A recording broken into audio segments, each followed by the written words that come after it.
The night air over the Gulf of Oman is thick with heat and tension. On the bridge of an unidentified commercial vessel, anchored in waters that have become the most dangerous 21 kilometers on Earth, a crew of 12 sleeps in rotating shifts. They are not military. They are not combatants. They are cargo handlers caught inside the most consequential naval siege since the Cold War. At 03:14 hours, their anchor lights go dark. Not from a power failure, from a calculated, pre-coordinated signal. Within 90 seconds, two rigid-hull inflatable boats, RHIBs, are alongside the vessel's hull, moving at 40 knots with no navigation lights. The men aboard wear no national insignia. Their weapons, however, are unmistakable. AK-103 assault rifles and RPG-7 launchers, the standard issue of the Islamic Revolutionary Guard Corps Navy, IRGCN, Unit 141, the elite maritime seizure force responsible for at least 7 vessel captures in the past 11 weeks. The crew never had a chance to transmit a distress signal. By 03:17 hours, the vessel is moving, heading northeast, heading toward Iranian territorial waters.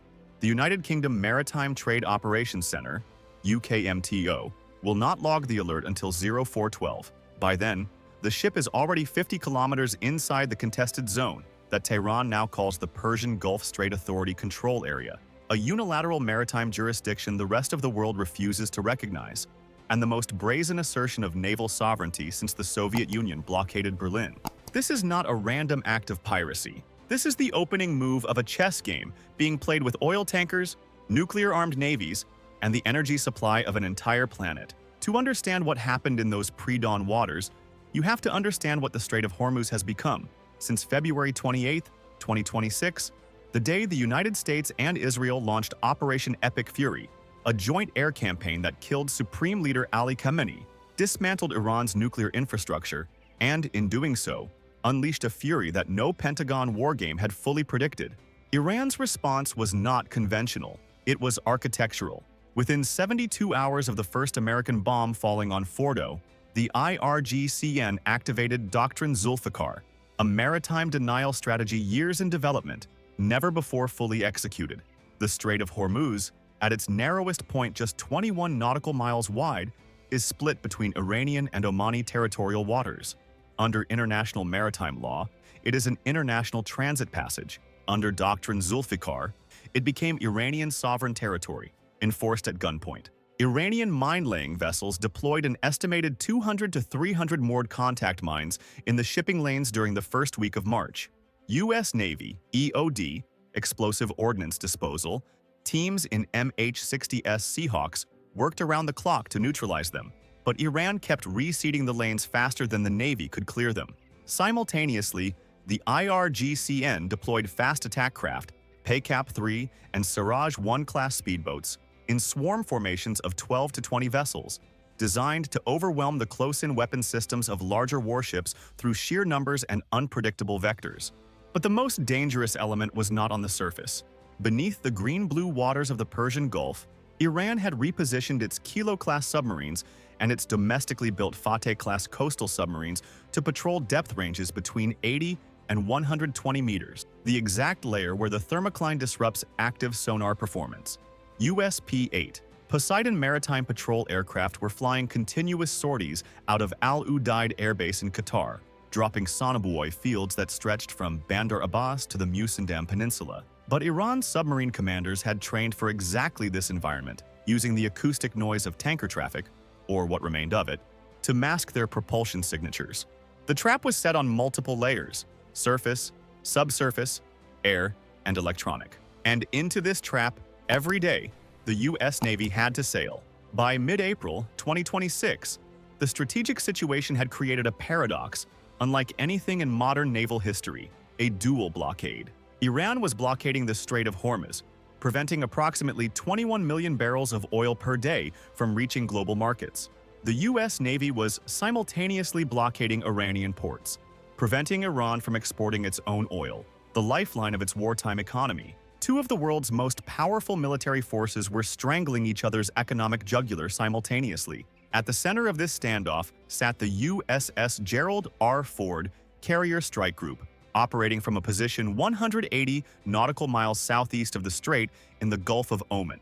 Its air wing, CVW-8, was flying 80 to 100 sorties per day, F/A-18, E/F. Super Hornets conducting maritime strike patrols, EA-18G Growlers executing electronic warfare suppression of Iranian radar networks, and E-2D Advanced Hawkeyes maintaining a 360-degree kill chain awareness picture that covered every vessel, aircraft, and missile signature within 350 nautical miles.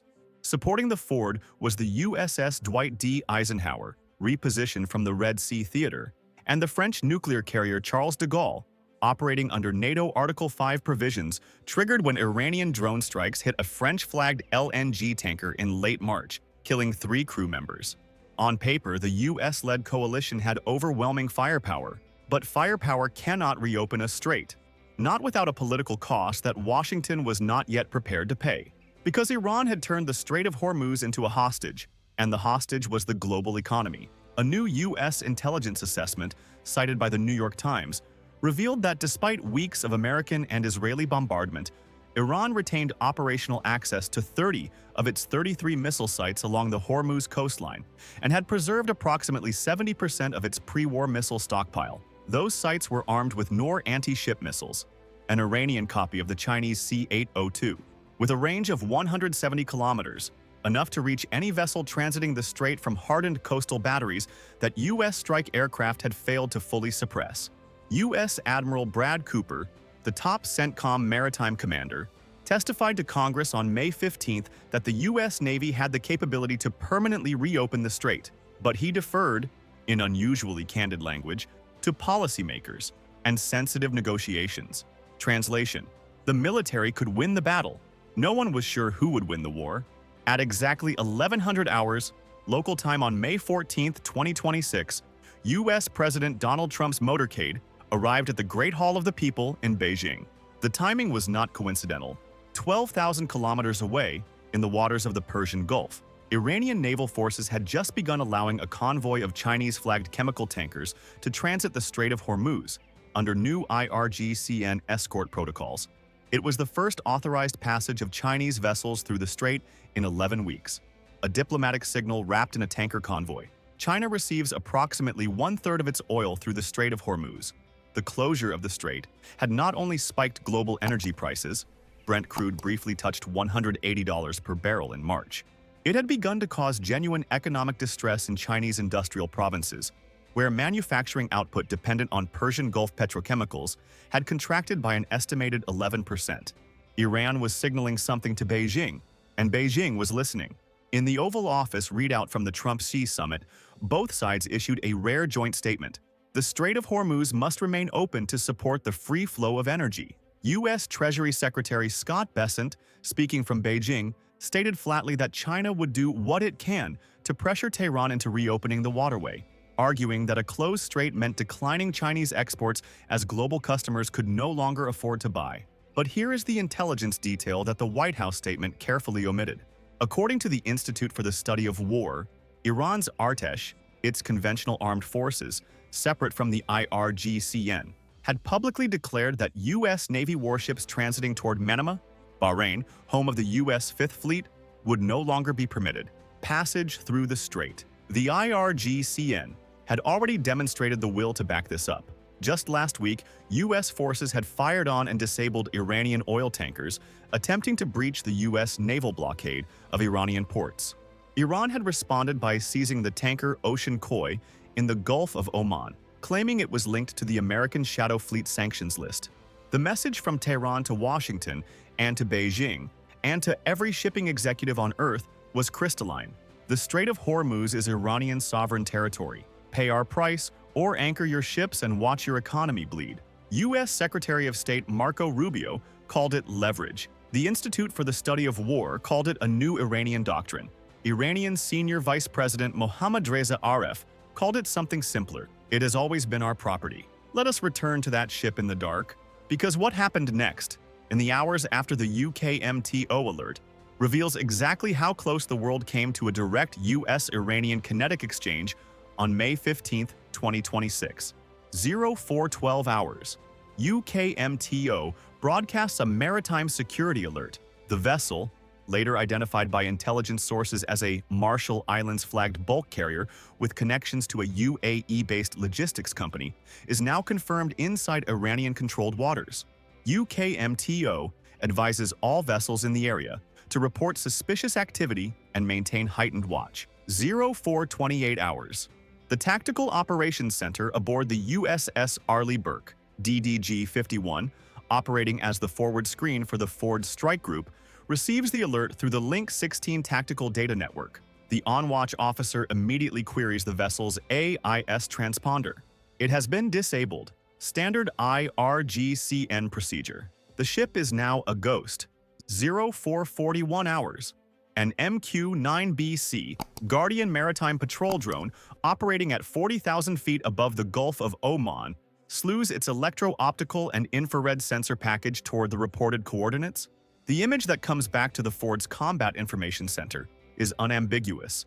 A civilian bulk carrier flanked by two IRGCN speedboats flying the green, white, and red flag of the Islamic Republic. 0447 hours. CENTCOM activates Conplan Poseidon 6, the contingency plan for the unlawful seizure of vessels in the Strait of Hormuz.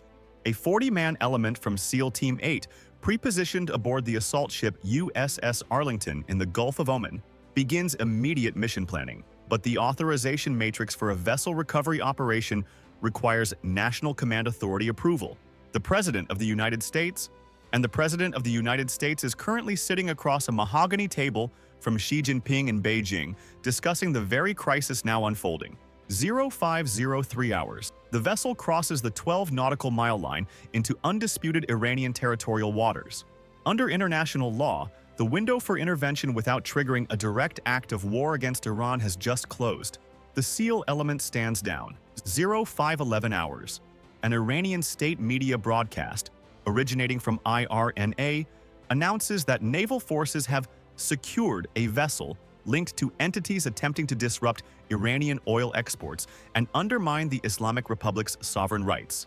No crew casualties are reported. The ship is being towed toward Bandar Abbas, Iran's primary naval base and the headquarters of the IRGCN Maritime Operations Command. 12 crew members, unknown nationalities, in Iranian custody, and 21 miles of the world's most critical waterway, more contested than ever. To understand why the U.S. Navy cannot simply force the strait open, you have to understand what the world looked like on May 15, 2026. Because the Hormuz crisis was not the only fire burning. Exactly 1 year earlier, on May 7, 2025, the Indian Air Force had launched Operation Sindoor, a 23-minute precision strike campaign targeting 9 terrorist infrastructure sites inside Pakistan and Pakistan-administered Kashmir, using BrahMos supersonic cruise missiles and Rafale jets equipped with Scalp air-launched cruise missiles. The operation was India's most audacious military action since 1971. It struck headquarters of Lashkar-e-Taiba and Jaish-e-Mohammed. It crossed red lines that had held for decades. And it worked, technically. But the aftermath created a new strategic geometry that the Hormuz crisis now intersected with dangerously. Pakistan, humiliated militarily but elevated diplomatically, had become Washington's indispensable backchannel to Tehran. Islamabad had hosted the only direct U.S.-Iran ceasefire talks, the Islamabad talks of April 11th to 12th, and Pakistani Army Chief General Asim Munir had become, in Trump's own words, his favorite field marshal. Pakistan's leverage in the Iran negotiation meant that Washington could not press Islamabad too hard on terrorism issues without jeopardizing the only diplomatic thread still connecting the U.S. to a negotiated end of the Iran war. India, meanwhile, had suspended the Indus Waters Treaty, a move that threatens the agricultural water supply of 240 million Pakistanis, and was watching the U.S. cosset its nuclear-armed adversary while New Delhi's own regional interests were being subordinated to the Iran diplomacy. The Indian Navy's carrier group, operating in the Arabian Sea, had stationed itself within strike range of both Pakistani naval assets and the Persian Gulf theater. India's Foreign Minister S. Jaishankar was in New Delhi attending a BRICS foreign ministers meeting, seated across from Iran's Abbas Araghchi, the same man whose naval forces had just sunk an Indian-flagged cargo vessel off the coast of Oman that same week, prompting India's foreign ministry to issue a condemnation of what it called an unacceptable attack. 3 nuclear-armed powers, The United States, India, and Pakistan were now operating in overlapping strategic spaces around the most important 21 kilometers of ocean on Earth. A miscalculation by any one of them could trigger a chain reaction that no arms control treaty was designed to handle. While diplomats negotiated in Beijing and New Delhi, the real war was being fought in the electromagnetic spectrum. Iran had deployed its Arash electronic warfare system, a ground-based jamming platform, to sites along the Qishim Island and the Musandam Peninsula approaches, specifically designed to disrupt the GPS navigation of vessels attempting to transit the strait without IRGCN authorization. U.S. Navy vessels were operating under MCON Alpha, full emissions control, passive sensors only, to deny Iran's shore-based targeting radars a clean electronic return. The EA-18G Growlers from the Ford's air wing were flying continuous jamming orbits, suppressing Iranian Gadir over-the-horizon radar networks that could track surface contacts at ranges beyond 300 kilometers. Below the surface, the contest was more intimate and more lethal. A USS Connecticut, SSN-22, Seawolf-class fast-attack submarine, was operating at periscope depth in the Gulf of Oman, tracking an Iranian Fateh-class submarine that had been loitering near the strait's southern approach for 6 days. The Seawolf-class boats are the quietest, most acoustically superior submarines ever built. Their AN/BSY-2 combat systems can simultaneously track more than 100 contacts. But the Fateh-class submarine, small and coastal, had positioned itself in a shallow water thermal layer that degraded the Connecticut's passive sonar performance. It was a knife fight in a dark room. On May 15th, a P-8 Poseidon from Patrol Squadron 16, operating out of Al Udeid, dropped an active sonobuoy field across the Fateh's last known position. The submarine dove, went ultra-quiet, and disappeared into the acoustic clutter of the shipping lane. Noise, standard Iranian tactics. Designed not to destroy, designed to threaten. To force the U.S. to keep its submarine screen in place, consuming resources, consuming crew endurance, consuming the political will to escalate. Iran had studied U.S. Navy doctrine for 40 years. It knew that the greatest vulnerability of a carrier strike group is not its missiles, it is its attention. Spread it thin enough across enough simultaneous threats and something slips through. The IRGCN was betting the strait on exactly that calculation. At 15:47 hours on May 15, 2026, the situation came within seconds of crossing a threshold that military planners call Level 4 escalation, the point at which tactical engagement becomes strategic war. A flight of 2 Iranian Su-24 Mk Fencer attack jets, operating from Bandar Abbas Air Base, executed a supersonic dash run toward the carrier strike group's outer defensive perimeter, approaching at Mach 1.2 at an altitude of 500 feet, below the horizon of the Ford's Spy-6 radar until the last 45 seconds of intercept geometry. The Ford's Aegis combat system, managed by the AN/Spy-6 V-Air and Missile Defense Radar, acquired the contacts at 47 nautical miles and immediately computed a firing solution. 2 SM-6. Block 1 surface-to-air missiles were brought to full readiness in the vertical launch system tubes of the USS Lady Gulf cruiser, operating as the strike group's air warfare commander.